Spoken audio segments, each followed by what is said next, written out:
And a very good morning to you. Welcome to the program. This is the Daily Brief, and it starts right now. Our sign language interpreter is Clement Muli, and as always, we bring you up to speed on matters, current affairs, politics, and news as it happens. In that effect, you can be able to tell us exactly what is happening around your Twitter handle, at K24TV.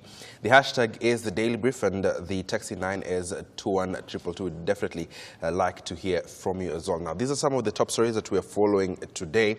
Now, you do remember the tons of sugar that was confiscated by the DCI from Eastleigh area. We're expecting the Cabinet Secretary, CS Dr. Fred Matiang'i, to actually give the lab results about that particular sugar, which had been reported as unfit. We're having those pointers on your screen shortly, which had been reported as unfit for direct human consumption. So we shall keep you up to speed about that, because actually there was major outcry and public reaction, given that this particular sugar was being packaged and repackaged and sold into the Kenyan market. We shall keep you up to speed on that. Meanwhile, the Director of Public Prosecutions, Nudin Haji, is set to appear before the Senate Public Accounts Committee.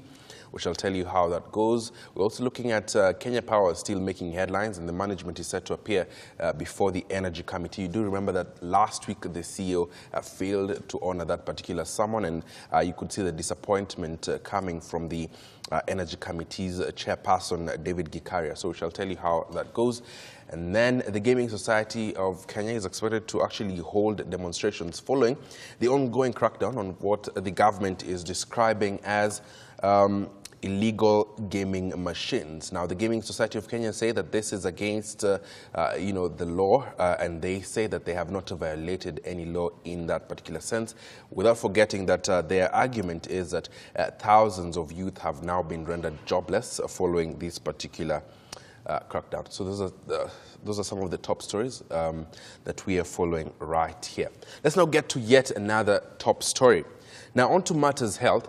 The Ministry of Health says it has integrated vector control measures targeting mosquitoes currently being undertaken in Basir area in Eldas sub-county of Wajir County following an outbreak of the Rift Valley fever, which has so far claimed the lives of 5 people.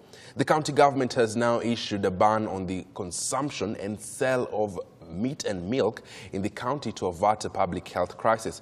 Meanwhile, amidst the ongoing outbreak with Eid celebrations just around the corner, veterinary practitioners through their union have threatened to withhold their services should the government fail to address their grievances, including detailed plan of improving their working conditions and signing of the recognition and agreement that is to facilitate negotiations of their collective bargaining agreement. Gloria Milimu reports.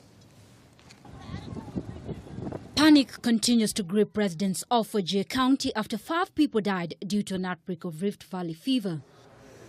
The residents, who have now been advised to keep off dairy products to avert a spread of the disease, have expressed concerns of a ban with Eid celebrations just a few days away. Serikali atupatie ishara, soko imefunga, na mimi karibu hapa nafanya kazi, na hata ile magari wamekosa kazi kwa sababu wanaletanga ambusi kutoka sehemu fulani ya county Wajir. Security agencies, together with our public health and veterinary officers, they are all outside there to make sure the ban is, the enforcement of the ban is up to the task. Confirming the outbreak, the Ministry of Health says the county has reported a total of 15 cases and has so far launched interventions to curb the spread of the disease to other counties that have been put on high alert, including Mandera County. Meanwhile, the Union of Veterinary Practitioners of Kenya has threatened to compel its members to down their tools if the government fails to address their grievances, including safety of veterinary doctors while discharging their duties. Unless now you want to be sure that that meat you've been eating is not safe, when we withdraw our service, is now when you will know. The country will know the value of a veterinary surgeon. The union claims the outbreak has been exaggerated by the failure to vaccinate animals. Doctors have urged all residents in counties that have been flagged down to avoid meat products. Should the veterinary doctors make their threat good, then the move will not only affect delivery of their vital services, but one that now exposes the country to other vector-borne diseases. Gloria Milimu, K24. And now to get to understand more about the Rift Valley fever, which is now making headlines to become a national concern, I'm joined by Dr. Benson Kibore, who's the national chairperson of the Union of Veterinary Practitioners of Kenya. Thank you, Dr. Benson, for joining us. Let's start off by, demystifying, or rather get to understand what exactly is the Rift Valley fever and where does it originate from? Thank you very much, and thank you for this opportunity. Rift Valley fever is a viral disease. It is one of the hemorrhagic fever diseases of affecting animals and affecting humans. And that is why it's classified as zoonotic. That means it is able to cross from animals to humans. And this is among other diseases. You know, Congo has been battling Ebola, and Rift Valley fever is in that group. That means when you get infected, when the animal gets infected, what you see is hemorrhages, from orifices in the body. And you will see in animal, you will see abortions. You will see also hemorrhages. And it is spread by mosquitoes. Right now, the country has been experiencing heavy rain from the month of March, and which has set the conditions right for the outbreak of Rift Valley fever. What you have is the animals, it is spread from mosquitoes to the animals within a particular area. So if the animals are not vaccinated against the Rift Valley fever, then the animals becomes the amplifying factor. And when the animals amplify, definitely it will cross over to the humans. A bit ironic, given that we're calling it the Rift Valley fever, and the first outbreak has actually been reported in Wajir. So where did that name originate from? Mostly when you come to naming of viruses, you name viruses in where it has been isolated, in what you call taxonomic classification, international standard. So this virus was first isolated in the Rift Valley. That's why it's got a name, Rift Valley fever. And because at that time, people confused, they would see signs of fever, andulant fever, that kind of thing, and that is how the name came up. You're seeing, and the outbreak has now been confirmed in a place called Basir in Wajir County. But that is just as per the confirmation and the surveillance. I can tell you, we have other lot of counties that are in danger. Across the northeastern, across you're talking about Mandera, you're talking about Garissa. What are some of the common characteristics of those counties that are most likely to also, experience this kind of outbreak? One of the very, very common characteristics is that all these counties experience what we call flooding. And so that gave the opportunity for the virus to multiply. And because also they have a high number of population of animals. So that gave now the opportunity for the medium. It gave the medium for replication. Okay. Let's cross over to, first of all, we'll continue this discussion, Dr. Kibore. Let's cross over to the DCI. Like I'd mentioned, one of the top stories is that all eyes at the DCI as we expect to receive results of the tons of sugar that was confiscated from Eastleigh that was being packaged into the Kenyan market, yet it had been labeled as unfit for direct human consumption. Victor Olon now joins us from the DCI. A very good morning to you, Victor. Actually, you are amongst the first people who broke this story when it happened, when the lorries transporting that particular sugar was taken to the DCI. What are we expecting here? And perhaps you can tell us the kind of activities that are also happening there, Victor.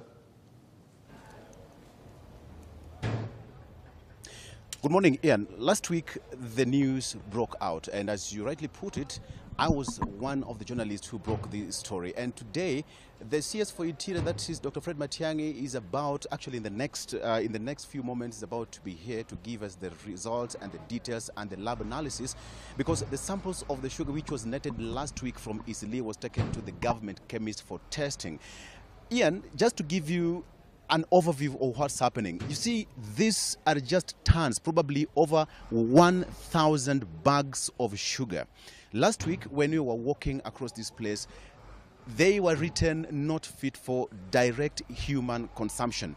Now, the content in this sugar, from the preliminary investigations and from the reports that we are getting from the officers here, is that it has copper, and copper in human life is quite dangerous. So these guys have been working here since morning, trying to plan and to, arrange all these, these sacks of sugar. Initially, they were in brown sacks, but when they were netted in easily, all of this sugar was being repackaged into white sacks for sale. If I can just move closer, like this one here, this one is already packaged for sale. And if I can get this one clearly, it's written Kilimo, something, this is not clearly written here, but I can get it.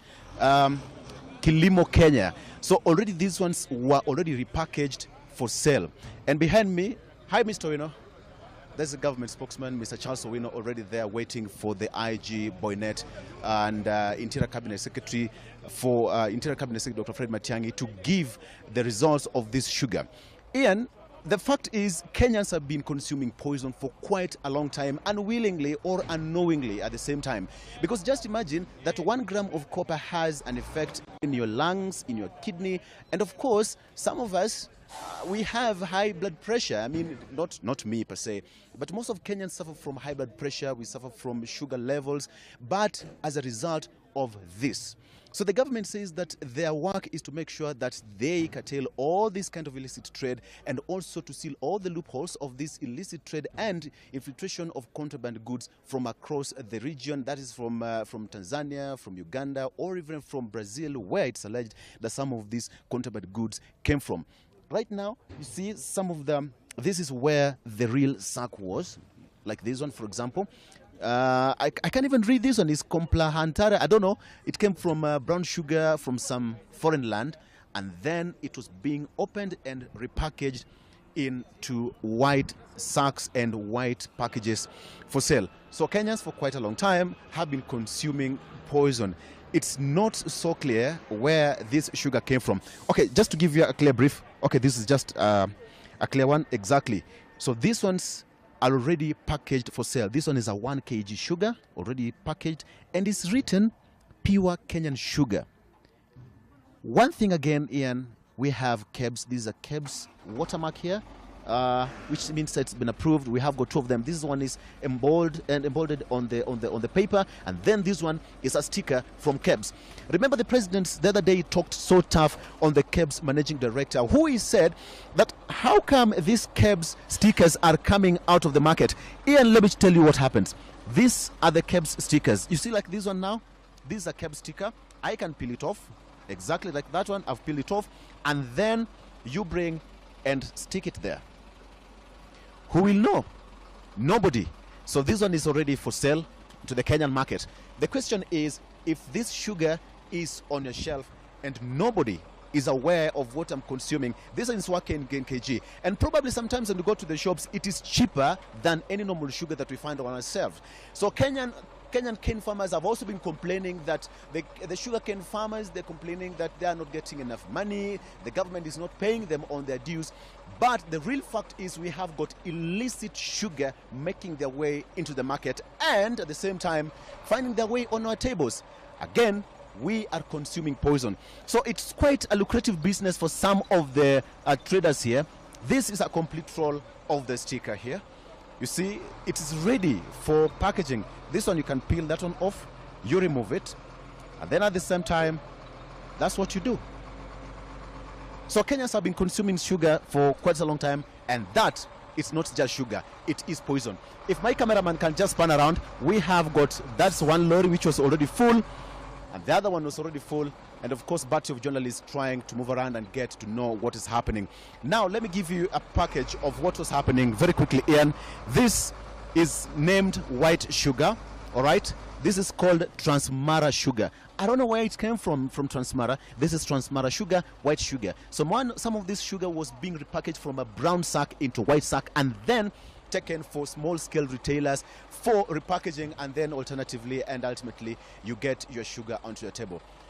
In a nutshell, Kenyans have been consuming poison. We are here, we're waiting for Interior Cabinet Secretary Dr. Fred Matiang'i and the other government officials to give us details on what is the government finding on this sugar that was netted last week. And again, the whereabouts of the culprits and the suspect, the 3 suspects who were arrested last week in connection to this seizure last week. Ian?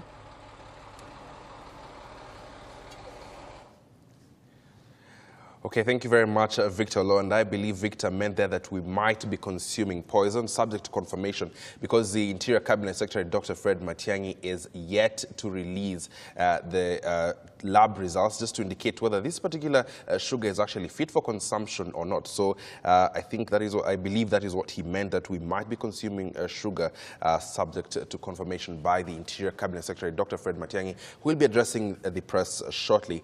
And as you can see, Victor has given us a clear picture of exactly what is happening at the DCI. Now, as you can see at the bottom of your screen, a developing story right now is that the High Court has given the government the go-ahead to go with the process of vetting afresh of procurement officers and accounting officers from the different state departments and state parastatals as well, who had been sent on leave pending that particular process. This, the government says, is in a bid to hold public officers accountable and to also understand, the kind of wealth that they might have, because part of that process includes the officers actually giving an update in regards to the assets that they might have, and of course declaring their wealth. So we shall keep you up to speed on that. Remember, activist Okia Mutata had moved to this particular court to try and stop the government, saying that this particular process is discriminatory, given that it did not look at the different contracts each of these officers had signed with the government, among other arguments. We shall keep you up to speed on that. But in the meantime, we're still focusing on matters health, and of course, health experts have raised concern over the outbreak of the Rift Valley fever, which has already seen the death of at least 5 people in Wajir County. And I'm engaging Dr. Benson Kibore, who's from the Union of Veterinary Practitioners. Now, he tells me that the Rift Valley fever is a viral disease that actually affects both animals and humans. Now, before we cross over to Victor, we were talking about the fact that it must have come from the Rift Valley region originally. And at the center of,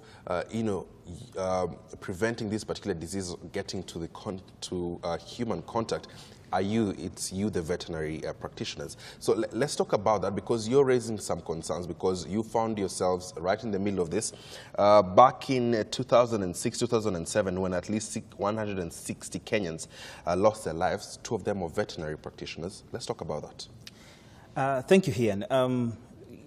The Union of Veterinary Practitioners of Kenya has made it very clear. The veterinary surgeons and paraprofessionals form the first line of defense. Yep. The disease, epidemiologically, is that it multiplies in animals before getting to humans. Yes. That means the veterinary practitioners are the very basis, are the shield that can defend the Kenyans from this zoonotic disease from reaching them. Yeah. What are our grievances then this time around? We have lost our colleagues before in the line of duty, in the line of defense for the Kenyan people. Yeah. Just to mention that out of that loss, they did not receive any compensation. Okay. They did not receive any recognition. You're referring to these 2 individuals who lost their lives. Yes, and that is why, Chapter 4 of the Constitution of the Republic of Kenya gives right to life to every Kenyan. When we go out as professionals to defend Kenyans from this harmful and deadly virus, we are doing so with our lives. Okay. And that is why this time around we said, from the union perspective and as from members, is that we've given instructions that this time around we are not going to allow our members to die in the line of duty. Yet, we have resources which we could prevent. We are ready. We have the capacity. We have the experience. We have the technical training to control disease at the source. As we speak, Ian, is that the difference between outbreaks of 2006, 2007 and now is that at the moment, there has been no vaccinations, for example, that has been done. In 2006, 2007, animals around the outbreak area had been vaccinated, because we were trying to reduce susceptibility so that mosquitoes do not get the virus to transmit to the other parts of the country. We're also having issues with the counties, because it's like the county operations are paralyzed. The county veterinary operations are paralyzed. Yeah. In fact, we were shocked to see the county government of Wajir, Department of Health and Public Health, the one declaring ban on movement of animals. That is the discretion of the Department of Veterinary Services. Okay. What we are seeing is continued neglect of the veterinary department, of the veterinary service in this country. Okay. And that is why, a professional, we are saying it is time the country makes a decision. Okay. Do they need this service? In the minds of Kenyans, Dr. Kipore, they might be asking, are you using this particular scenario of the outbreak as a bait to have some of your demands met? No. What we are saying is, constitutionally, a veterinary doctor has a right to life. We are willing to protect Kenyans, but Kenyans must also be willing to go a length further to ensure that they protect the life of a veterinarian. Okay. They must ensure that, yes, the amount of compensation that a veterinary doctor gets in discharging this duty of protecting Kenyans, it is commensurate. Yeah. I can tell you that what we have now is total disaster. The department, for example, currently, we have 2,000 slaughterhouses in the country, manned by only 50 veterinary surgeons. That means we cannot guarantee you that the meat you eat is safe, simply because the government has failed to employ new veterinary doctors for a long time. Yeah. I'll come back to your concerns, but like Gloria has reported that, for instance, in Wajir County, now there has been a ban on sale of milk and meat. What does this mean for the people? The people of Wajir must also go to the length of ensuring that they don't contract the disease. Okay. How is the Rift Valley fever spread? Okay.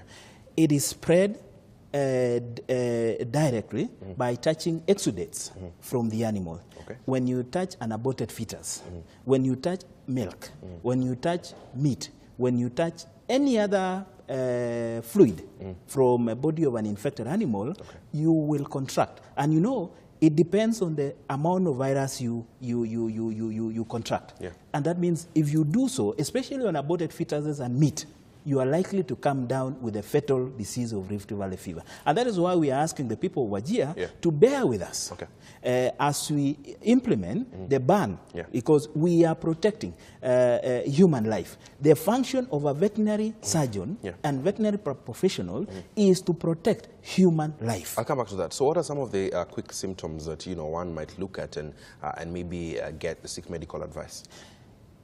Basically, as I mentioned earlier, Ian, is that Rift Valley fever is hemorrhagic. Okay. What you will see is, and as the name suggests, it is fever. So when you experience any form of fever, around that area which the Director of Veterinary Services, Director of Medical Services has issued an alert, then it is critical that people get to medical facilities to be checked. That's why we're also asking that extra vigilance now. We're asking also the community to heed the ban on movement of animals, because when you move an infected animal from one area to another, and when you talk about animals, it's not just cattle as we speak. The sheep, the goats, the camels, the cattle, they are all susceptible to Rift Valley fever, and they are all mediums of spread of the virus. And that's why the ban is aimed to reduce the spread of the disease. But let me make it clear that as a union of veterinary practitioners, we are willing to talk to the government on these issues. But they must come clear. And that brings me to my one of my final questions, because you're asking the government to give the veterinary doctors the kind of respect and treatment they deserve, and also recognition. So what are some of these things that you're pushing on for top of your agenda? Ian, we deposited our recognition agreement with the Ministry of Agriculture and Irrigation. So far, we've not seen a movement to it. And we are asking it to be fast-tracked. The recognition agreement will pave way for negotiation of collective bargaining agreement. Okay. One of the disasters that ever happened to a veterinary doctor is this. You know, this is a profession that God himself said, go ye and protect the animals and the birds of the sea. But as this country, what has been there is that there is neglect. What has happened is there is no, you know, even when a veterinary doctor dies, there is no compensation. I mean, the life, we are talking about promotions. As we speak now, the veterinary department is in a disaster. We are having the working population in the department having 70% of them having 50 years and above. That's a disaster in the waiting. There is no proper, you know, people to take up the job. Secondly, we are asking the government. Yes, as we finish, Dr. Kibera. Yes, we are asking the government to ensure that the people, the veterinary doctors in service, are promoted. Their promotions is fast-tracked. But I told you 2 job groups. Okay. Thirdly, we are asking the employment of new veterinary doctors. We cannot demand of service from veterinary doctors to prevent Rift Valley fever and other zoonotic diseases, which are part of the primary health care and which are not taken care of. Thirdly, as you finish? Yes, as I finish, is that we want the creation of what we call One Health Commission. To take care. Sorry, let me get that right. You want the One creation of Health Commission. World Health Commission. One Health Commission. Okay. So to take care of the services and the human resource of veterinary doctors and the medical doctors. So that veterinary doctors contribute to what we call primary health care. Preventing of these diseases from crossing over to humans. Let me tell you, Ian, if we were able to control rabies, for example, in animals, there will be no rabies in humans. And therefore, the investment should focus on the primary health care. That's why we are rooting for One Health Commission. We are also, as I finish, Ian, because this is very important. The classification that was done by the Salaries and Remuneration Commission on doctors it was in itself a scandal. We are revisiting that with the Salaries and Remuneration Commission. We are going to court very soon because that is not where a veterinary doctor should be placed. Failure for your demands not being met, what then happens? Here, I want to tell you right here and now, the livestock sector contributes to 19% to the GDP of this country. The country must be waiting to see, or must, put itself in the shoes, to realize that this is a contribution of the economy that is now in danger. We are talking about over 700 billion industry that is and we are talking about the value chain associated with milk, with meat, and everything. Again, if we don't participate in the Rift Valley fever control, let me tell you, it will be worse than 2006, 2007. And Kenyans must be ready. What we are asking for is very less. So this is a strike notice you're issuing to government. This is a, thank you strike notice we are issuing. Thank you very much. I've been speaking to Dr. Benson Kibore on behalf of the Union of Veterinary Practitioners of Kenya, who have issued a strike notice to government, coming at a time when the government has actually announced that there is a breakout of the Rift Valley fever, which affects both human beings and animal transmitted on contact and, of course, through mosquitoes as well. The first cases have been reported in Wajir, where unfortunately 5 lives have been lost. So we shall keep you up to speed in regards to that. We're taking a short commercial break.